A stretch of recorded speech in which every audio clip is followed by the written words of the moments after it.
This podcast is hosted by Sheza Barbour, co-founder of Good Tree Institute, and joined by licensed therapist Archie Aquino and our resident scholar and founder, Dr. Nadia Qatranji.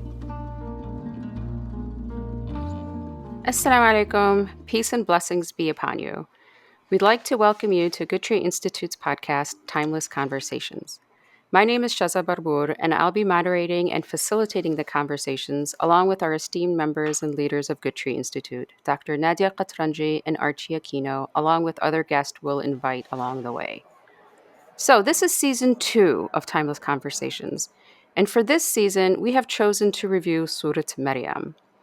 We wanted to take some time to share with you why we chose Surat Mariam following Surat Yusuf. Dr. Nadia, would you like to kick us off? Assalamu alaikum. Yes, absolutely. It's a pleasure to be back and to do another inshallah surah together. So honestly, the best way to go from surah to surah is the order that the Quran is put, because as we know, Allah subhanahu wa ta'ala, it's tawqifi. It's Allah subhanahu wa ta'ala's order to how the surahs of the Quran are arranged in the Quran. However, we are choosing to kind of like focus on the stories of the prophets at this point. So when we worked on Surah Yusuf alayhi salam, we talked a lot about, the hurt and the traumas that we go through as human beings, and as it was exemplified in Yusuf alayhi salam, and what it takes to heal, and how can you forgive, and how can you get out of victim mentality, and all of these aspects that we mentioned. So honestly, after that, Surah Maryam is about love, and it's about the love of Allah subhanahu wa ta'ala, and it's about also it's still family is still involved. As we saw, like Yusuf was all about family and family dynamics. Here there's a different kind of aspect of family, which is around families' relationships together in terms of Allah subhanahu wa ta'ala. Like, are they aligned? Are they not aligned? So we're going to have several examples in the surah, and it's really all around the connection and the love to Allah subhanahu wa ta'ala, and how much He loves us, and how can we love Him. So there's nothing that's more healing after all of what we did and worked on in terms of the hurt and the trauma, right? Than love. And that's why, inshallah, ya Rabbi, may Allah grant us that love and that ability. So I'm really excited. Of course, there's so much in the surah that we can uncover that's just beautiful. For a lot of people, this is a top favorite surah, Surah Maryam. Yeah, that is true. I mean, so many people refer back to the surah, whether it's Muslim or non-Muslim. So this is going to be an exciting and interesting conversation to delve into. Yeah, and then, as you said, speaking of, I've heard a myriad sayings around somebody who's not a Muslim opening the Quran and seeing, oh wow, there is actually a Surah Maryam in there, like a story of a surah that is named with Mary alayhi salam, and there's nothing like, there's no Surah Aisha, there's no Surah Khadija, so it's just like how much we revere, how much she is revered, and how much she is mentioned in the Quran. The full story of her is something that tells that this deen and this Quran is universal. It's not just, as a lot of people try to say, for Muslims. It's actually speaking a universal conversation, and it's addressing a universal, whatever is being dealt with in the Quran is something about humanity in general, and it's very inclusive. That's what's so amazing about it. Well, I have a question then, and this is really common with the converts. If she's so revered and she's got even her own chapter in the Quran, why is she not considered a prophet? Yeah, that's a very good question to ask. So first of all, by the way, I think I have 2 points that I want to mention around this. The first one is that, generally speaking, our scholars, when they decided to define, like when we talk about the Islamic creed and they defined who the prophets are, it was taken from an ayah that says that we didn't send before you except men, right? And illa rijalan. And the way they kind of like explained it is that it's when it comes to prophecy and holding the burden of prophecy, which is huge, is it's basically regarding men are the ones who are considered to be that. However, with Maryam alayhi salam, everything that we address when it comes to her, it's kind of like it's the same way that we address prophets. Like, for instance, Allah subhanahu wa ta'ala in the Quran, there's a surah that's called Surah Al-Anbiya, the surah of prophets. And when he talks about all the prophets, starting from Ibrahim, and he just goes one by one. And the last one he mentions is Maryam alayhi salam. He doesn't talk about Isa, by the way. He says, وَالَّتِي أَحْصَنَتْ فَرْجَهَا, and the one who guarded herself, and how Allah subhanahu wa ta'ala blew on her in her from ونفخنا فيه من روحنا. So it's just like showing the aspect that how she, in terms of her level and in terms of who she was basically counted with them in that surah, in Surah Al-Anbiya, as Allah subhanahu wa ta'ala talked about each one, and he mentioned her at the end, and then he says, this is your nation as one nation.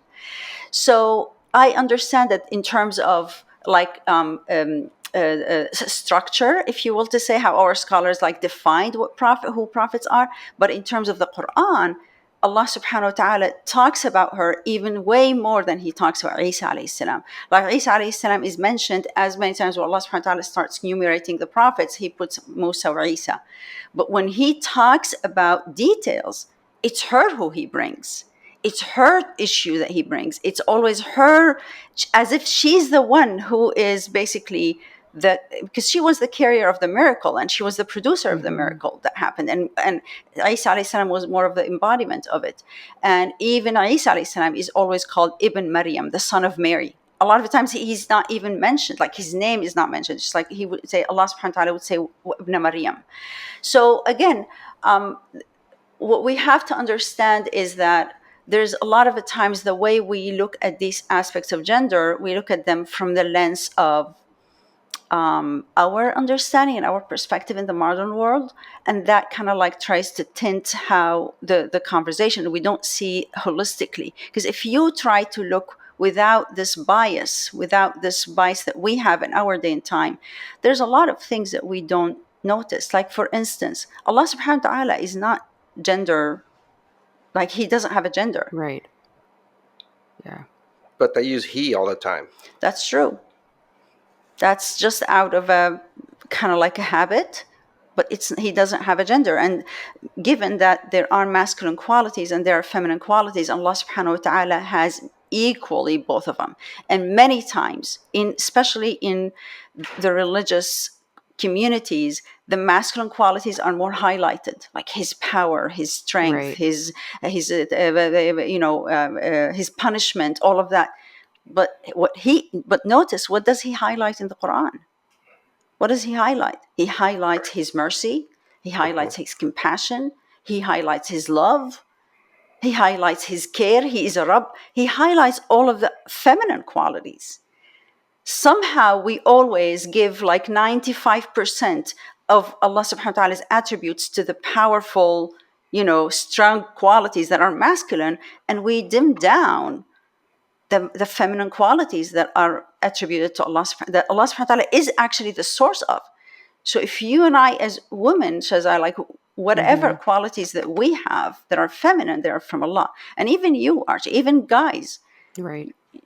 We both have, like men and women do have masculine and feminine qualities in different percentages. Like there are ones that are more focused than others.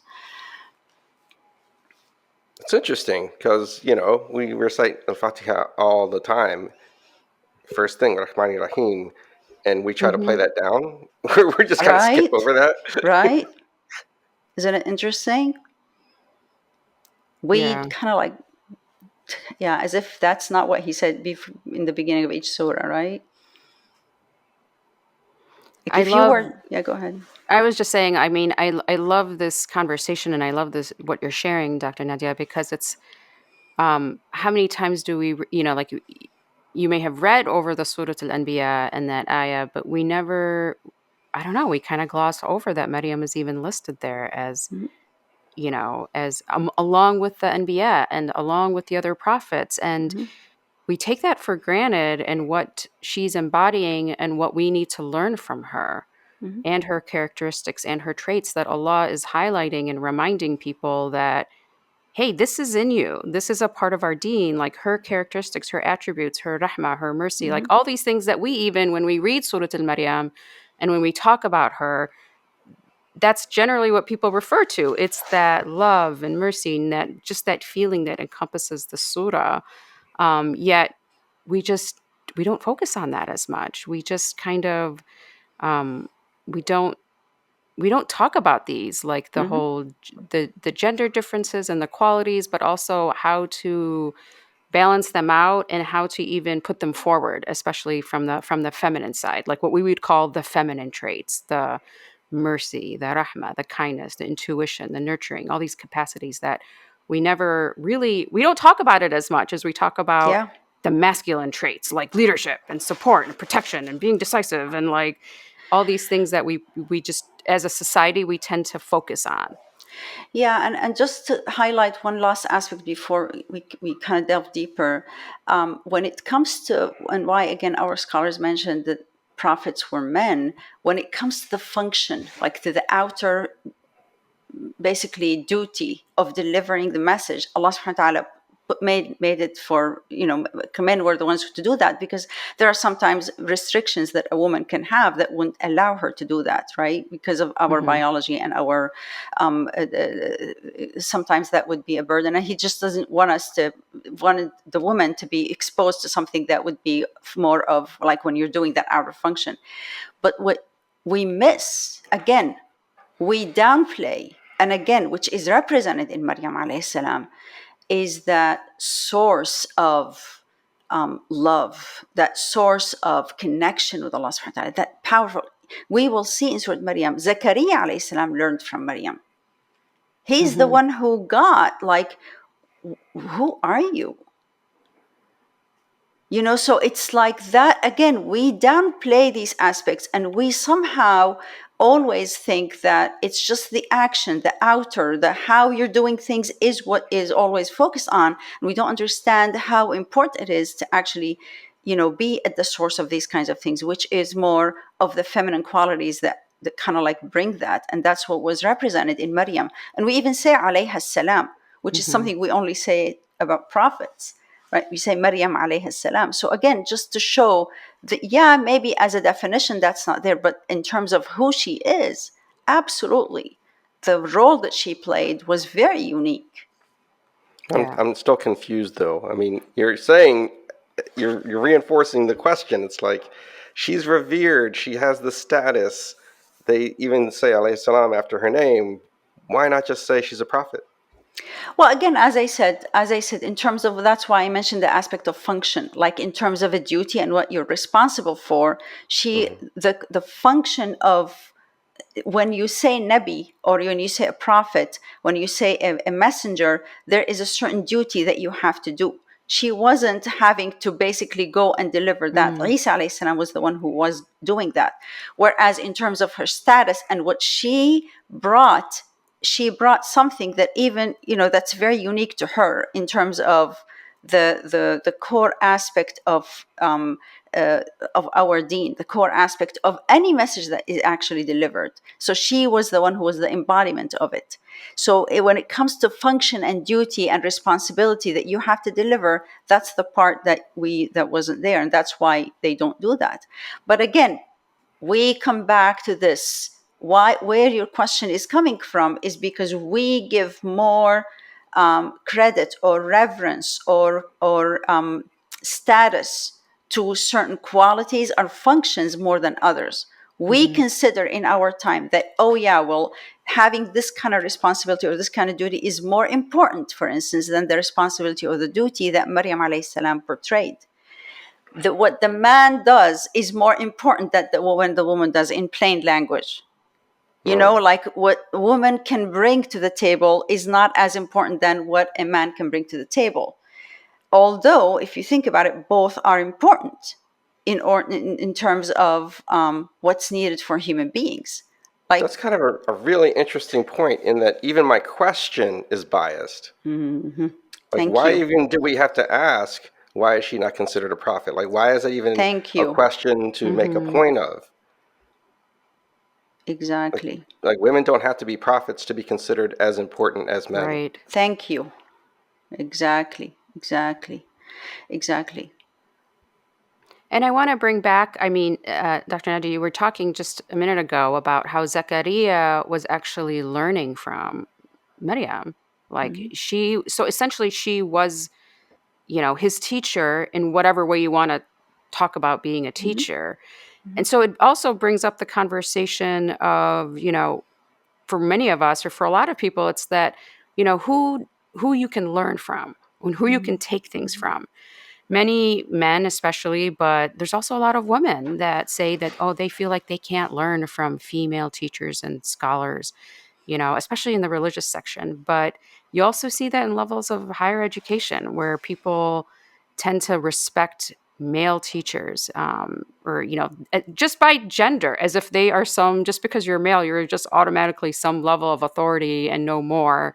And women aren't held with that as much respect and esteem. Yeah. And that's something, I mean, I know we face within Good Tree.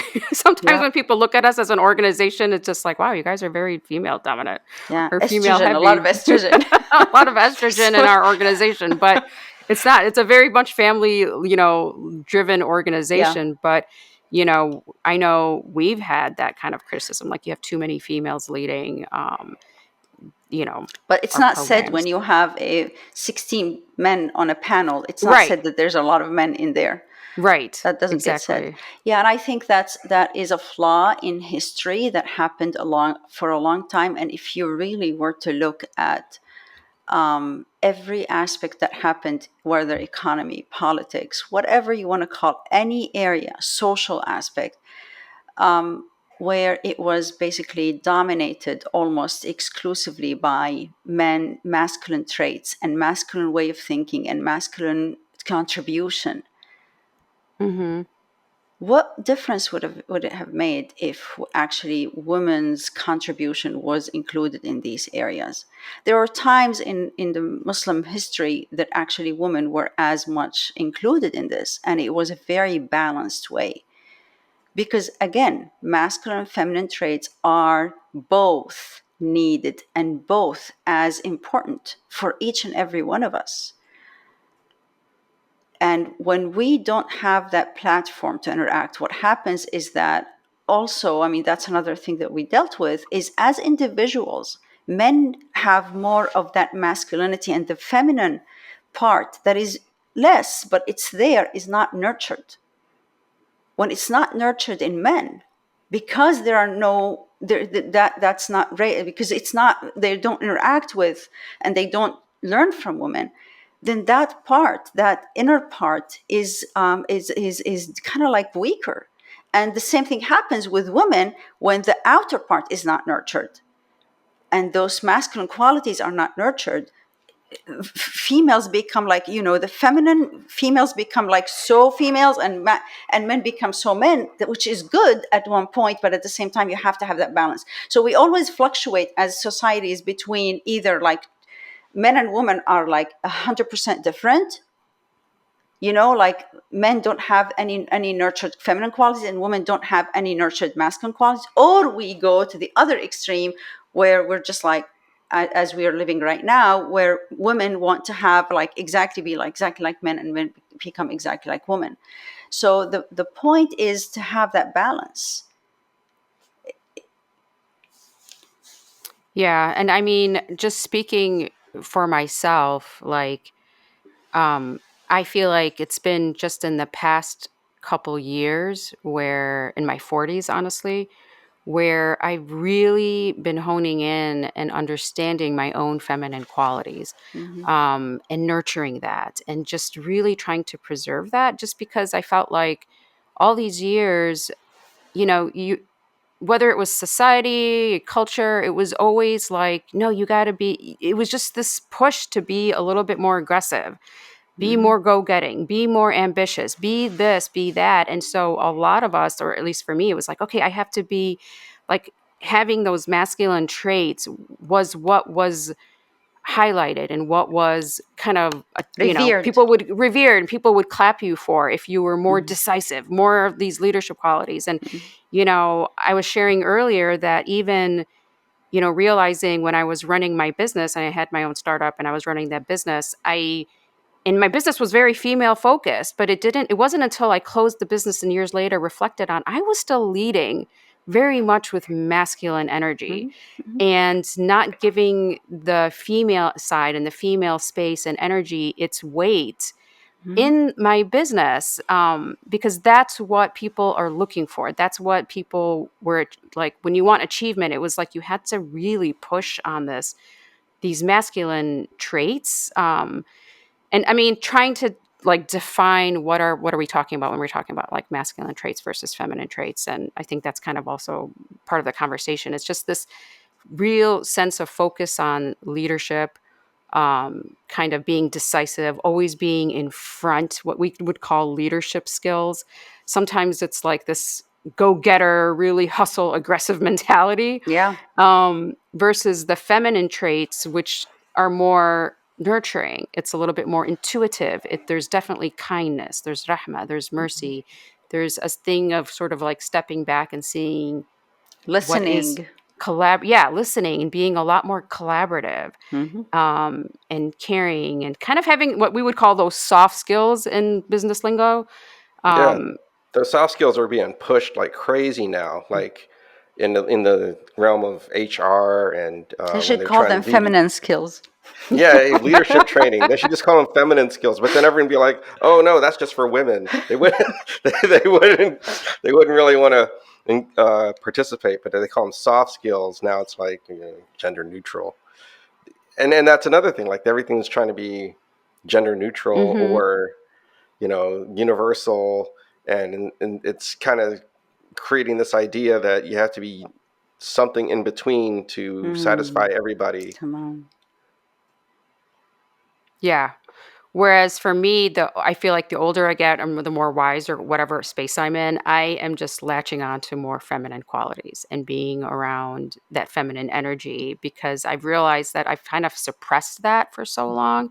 Even though I'm a mother, I'm a wife, I'm all that. But when it comes to like doing things, it was always like, okay, you gotta, I don't know, put this like male front and hustle mentality and all this stuff. And now I'm like, no, I don't.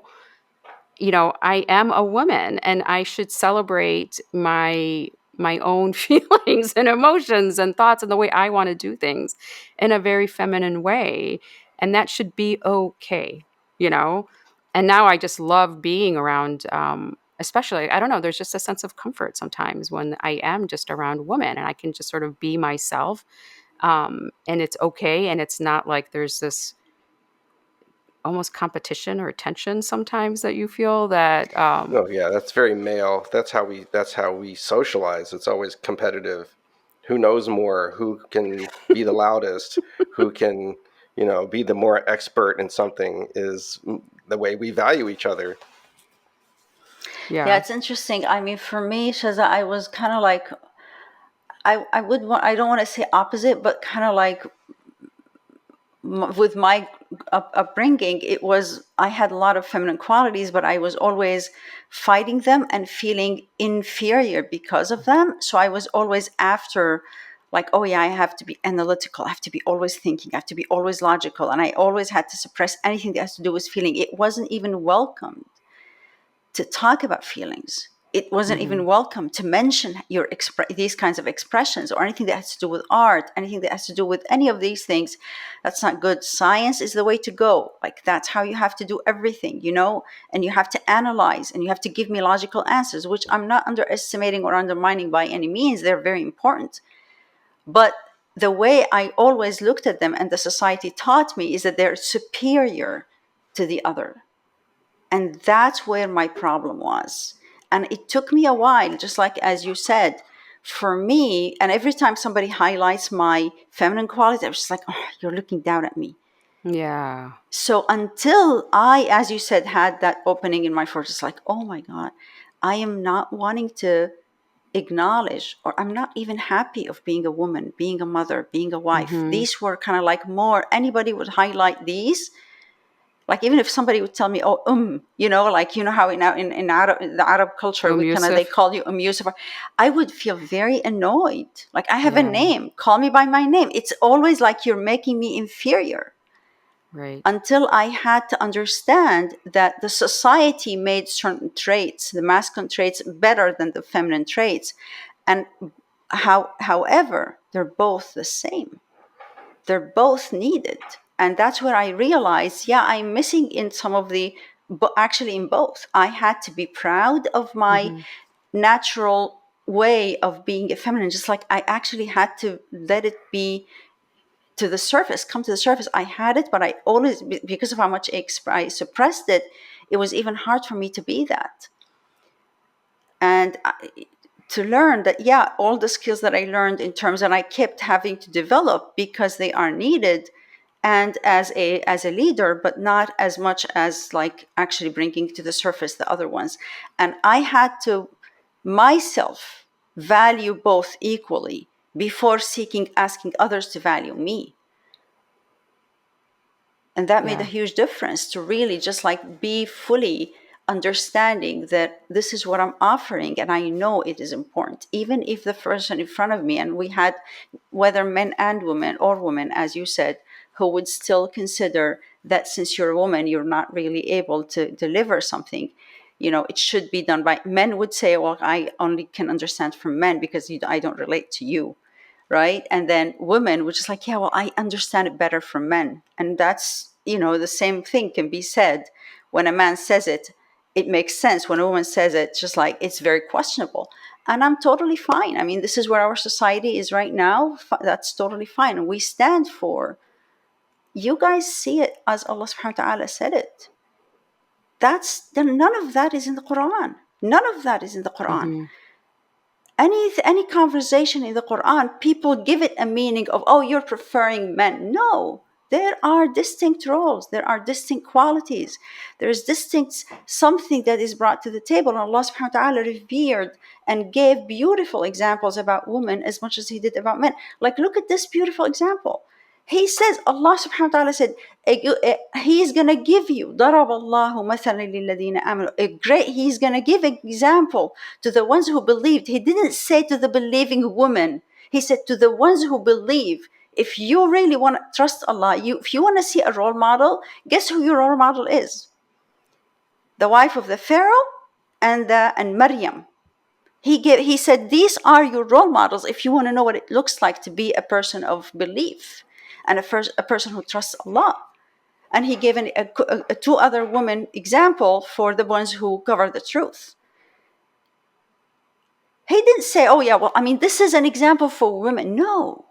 He said, okay, men, you guys can follow the role model of prophets.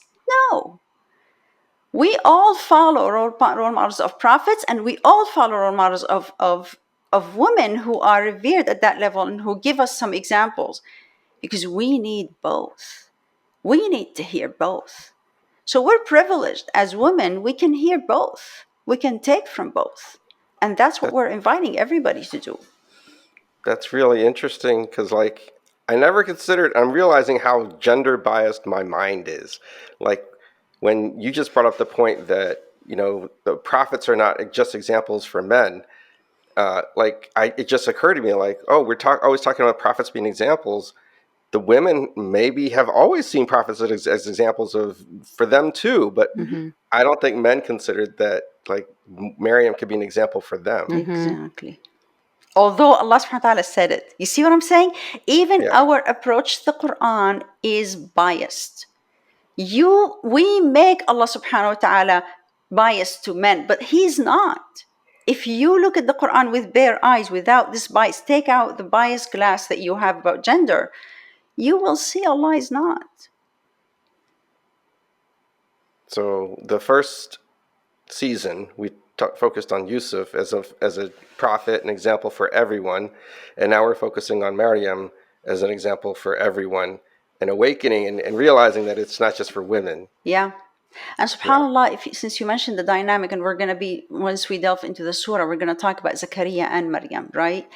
In this surah, the interaction is not there. Like is not mentioned. In Surah Al Imran, Allah subhanahu wa ta'ala actually talks about that interaction between Zakaria and Maryam. What's beautiful is that Zakaria was her guardian. He's the one who was protecting her, giving her that shield to just make sure that she's cared for. Kind of like, again, the masculine function. But she's the one who taught him that inner depth. When he saw that she had that provision, he said, well, how did you get this fruit? That's not available anywhere. She said, this is from Allah. He gives whatever he wants. And that's where it hit him. So that's a beautiful dynamic.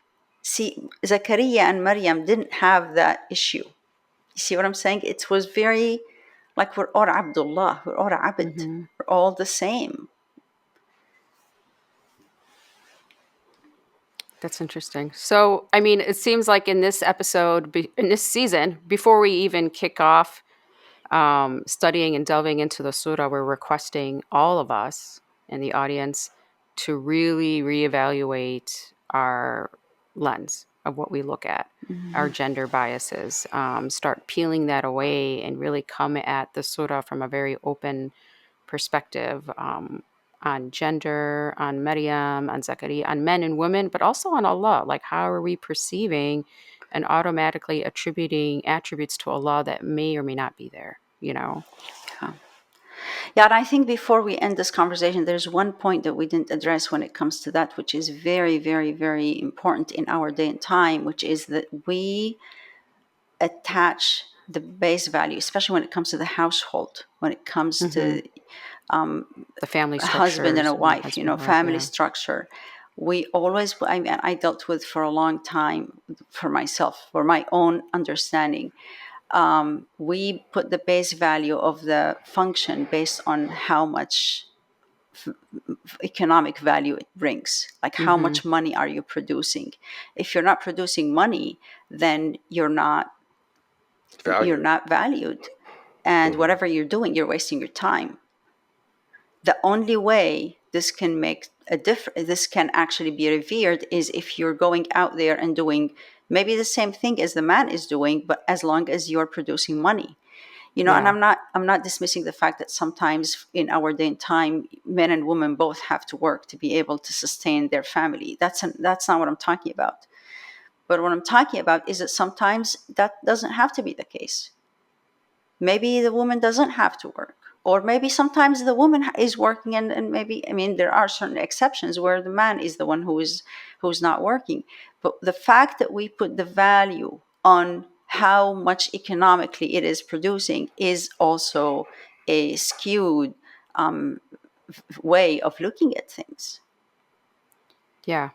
Like a mother's role, if she chooses to stay home and raise kids, is just not valued in our You're doing society nothing. anymore. It's like you're wasting your time. wasting You're your not time. doing anything. You're not bringing in money, so your opinion doesn't matter. Yep. Anything about you really doesn't matter. And even, the way people look at you, the comments that are thrown at you are Yeah. just like, oh, you're just a mom. Oh, you're a stay-at-home mom. Oh, and I know I've experienced it both ways because I've worked in the corporate world. I've had a career. I've taken steps back. I've been at home. Then I went back in and went back out. And I always get that. Yeah. Every time I come home, I decide, no, I need to stay home with my kids for a bit and raise them or whatever. It's like, oh, you're not producing. You're not, like, what are you doing at home? Like, and even though, like, my life is really busy.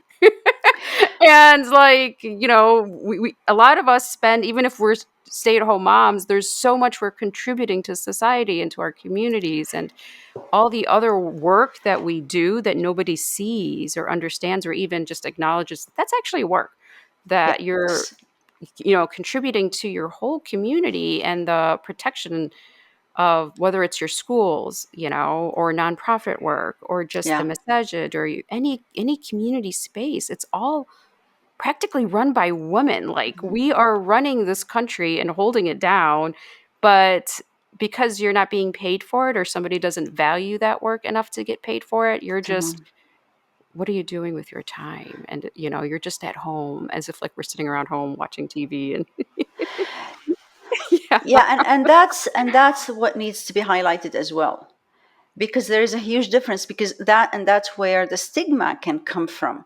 If you're really not, the problem is when I am not, like, I don't have a job, right, a regular 9 to 5 job where I'm getting paid this amount or I'm doing that.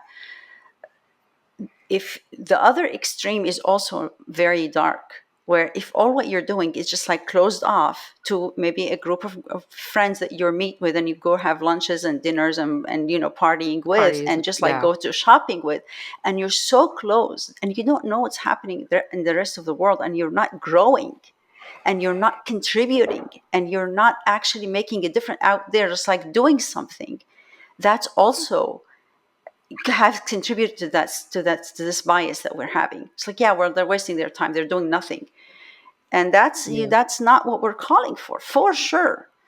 If you are if you are not, you don't have to be. If you have to, then do it. If you have to produce money and you have to work and you are able to do all of it, perfect, beautiful, but don't put your value based on that. And by the Hmm. same token, don't go to the other extreme where you're really not growing and not having a vision, not having a goal, not having, like, I need to move in a certain direction. That also is not okay.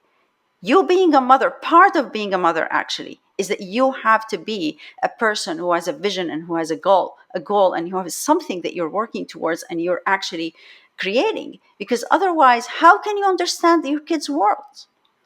How can you contribute to the family? You're the anchor of the family. If you don't have that, how can you be that role model for your family and for your society? So also that needs to be, we have to be very clear that that's not what we're calling for. There is a lot of room. Just stop attaching value to certain things and taking it from others.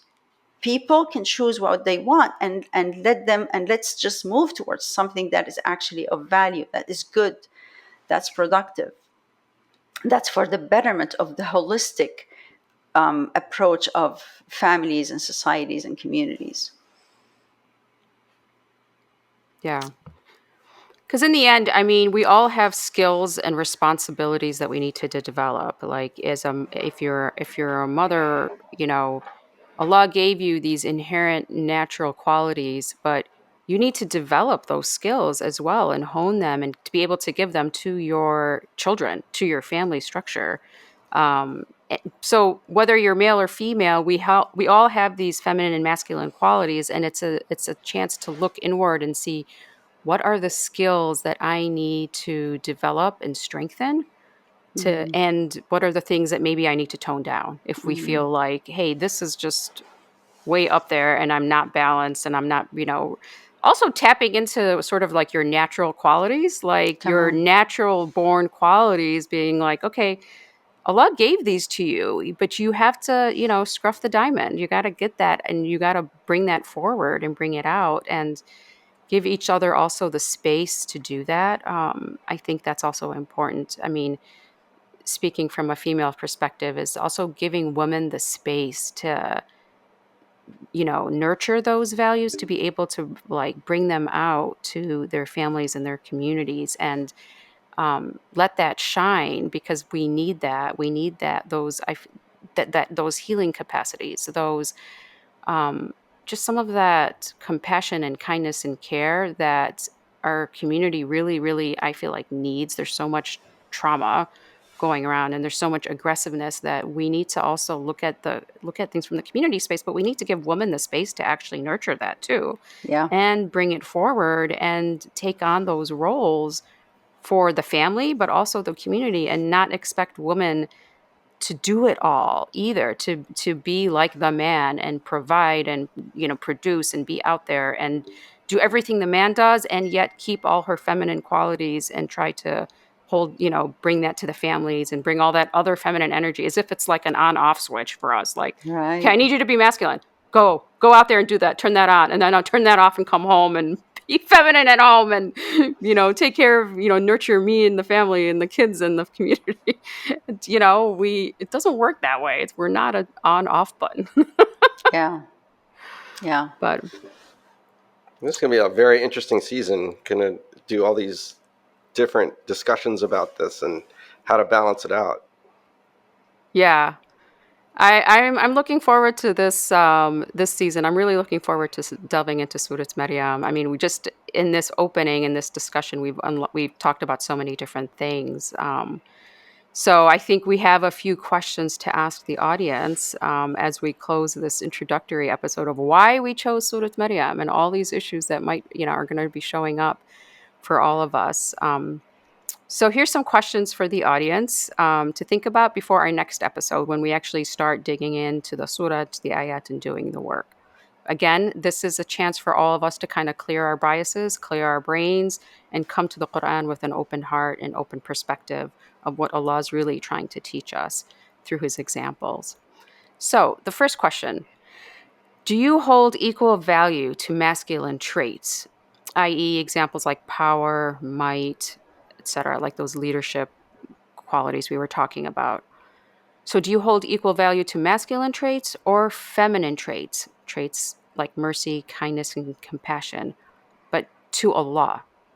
So what is your perspective about Allah in terms of feminine qualities versus masculine qualities, and do you hold them in equal value? And the follow-up to that is, do you hold the same value in people? Do you see some as weak and others as more valuable when you talk about those traits? Okay, number 2. Which ones do you value more within yourself in terms of those traits? Are you suppressing feminine values, for example, and feel it's not worthy or shameful to express them? So look within with that one. Or do you patronize people Yeah. and women who have it, or even sometimes if it's men? Yeah. Yeah, if like men are showing feminine qualities or feminine traits, like, they're so soft. Like, why are they so emotional? Be a man. What's wrong with you? Yeah, exactly.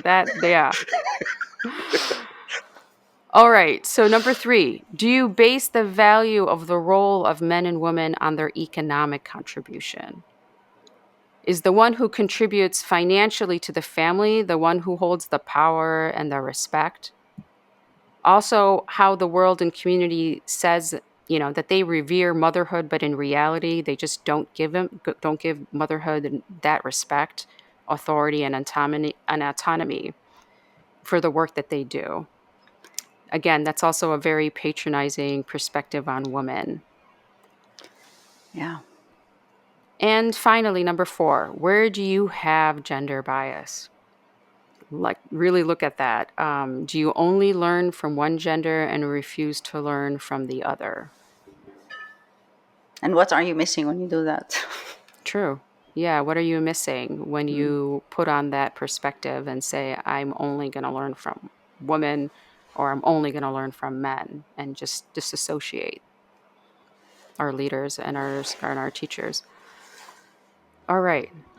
So those are some kickoff questions as an intro to Surat Mariam. We look forward to seeing you next week at our next episode when we really start the surah and delve into a lot more.